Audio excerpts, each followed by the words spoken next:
Yeah, you can be the greatest, you can be the best, you can be the King Kong banging on your chest. You could beat the world, you could beat the war, you could talk to God, go banging on his door.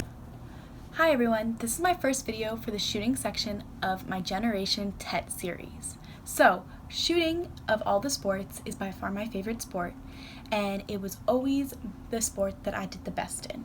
So I'm going to give a little bit of background on my personal experience in the sport, and that will transition into the safety precautions of shooting and the basic things that everyone should know about this phase.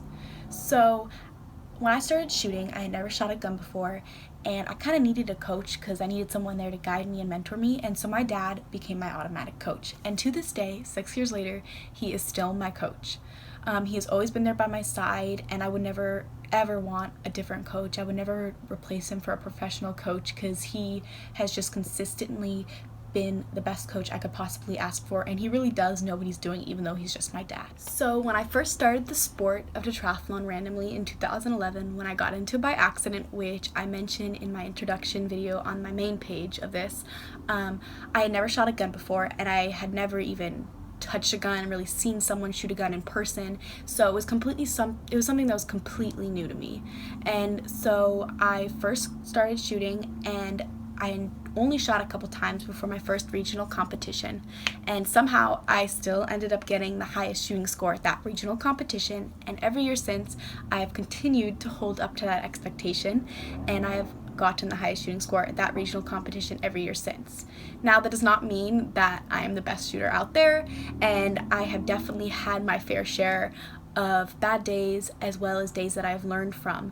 So to go off that, I still have always successfully competed in the shooting phase, and it has definitely been my strongest phase of the 4 phases, but everyone still has their bad days. So to go along with my accomplishments in the national championships in Lexington, Kentucky, which was my second national championships, I got second place in the shooting, and then ever since then I've consistently gotten second or first at the national championships. And then this past summer when I went to Ireland, I didn't do so well in my first shooting phase of the first competition we had there, but then in the second competition I actually ended up getting the highest shooting score on the US team, which was something that was just memorable because I was representing my country, and I was there with my friends from all over the United States, and we were all there for each other, so it was a great experience to be able to contribute that to my team.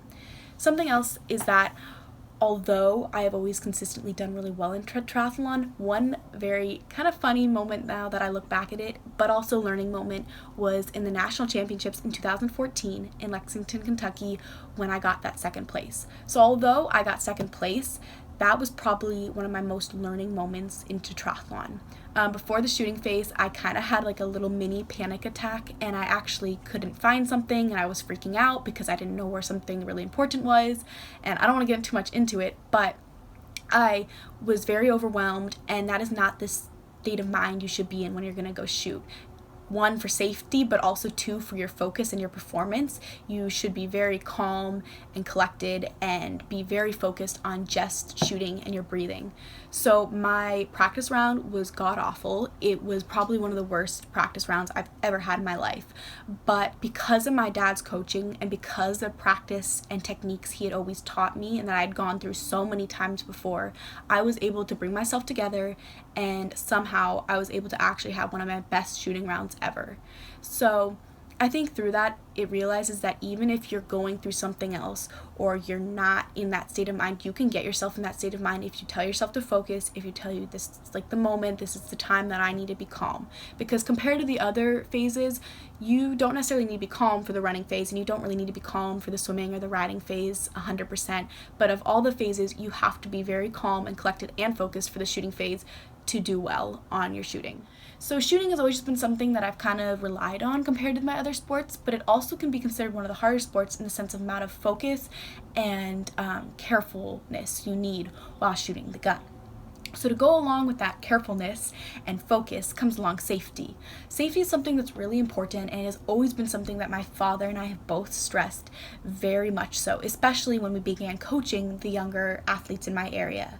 Since we were responsible for them and we were coaching them, we made it very clear what the shooting rules were, and whether you are coaching someone that you know or someone that you don't know, it is a very good idea to set guidelines and the rules and the safety precautions to them from the beginning and continue to reiterate it at every practice. Even to this day, even though I've been shooting 6 years, my father constantly still tells me to be safe, still tells me to wear always my goggles, to always be careful in every way possible. And his way of telling me that has not changed, even though I've been shooting for 6 years now versus when I first started. So one general way that you guys can get started, and this is something that I've continued to do and I've started doing over the past 2 years, is even if you don't have a gun or you can't go out and shoot every day, there are so many ways that you can practice your technique, your stance, your strengthening your arm in your room, at your house even.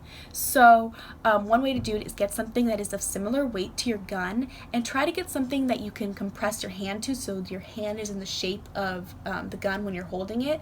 But if you can't even do that, sometimes it's good also just to stand to the side and get something of the same weight and lift your arm up and down as if you're shooting. So for example, my hydro flask, which I use constantly for this, I will fill it about halfway, and that's about the weight of my gun. It doesn't need to be exact, but I will stand in my room and I will swing it side to side as if I'm shooting, as if this is my gun, and I will do that on my right arm as well as my left arm. Something important is to learn balance and to make sure that you are balanced on either arm while in your stance. It is good to do that on both your arms, even if you're not shooting with your left arm. Of course, there might be days that you suddenly have to shoot with either your left arm or your right arm, even if the left arm is not your dominant arm. So it is good to strengthen both arms and be used to shooting with both hands. If you are younger and in the lower divisions, you will be shooting with 2 hands, so you won't have that one-handed problem, but it is still good to practice your stance and to practice shooting with 2 hands out in the stance and strengthening your arms. As you get older, that is where you use, and you go up in the divisions, that is where you use your 1 arm, not 2 arms, and the rules and regulations for this will be elsewhere on the website in one of the blog posts, so you can see more specifics on that, but feel free to contact me if you have any questions about general guidelines on what division you might be in because of your age and your rating.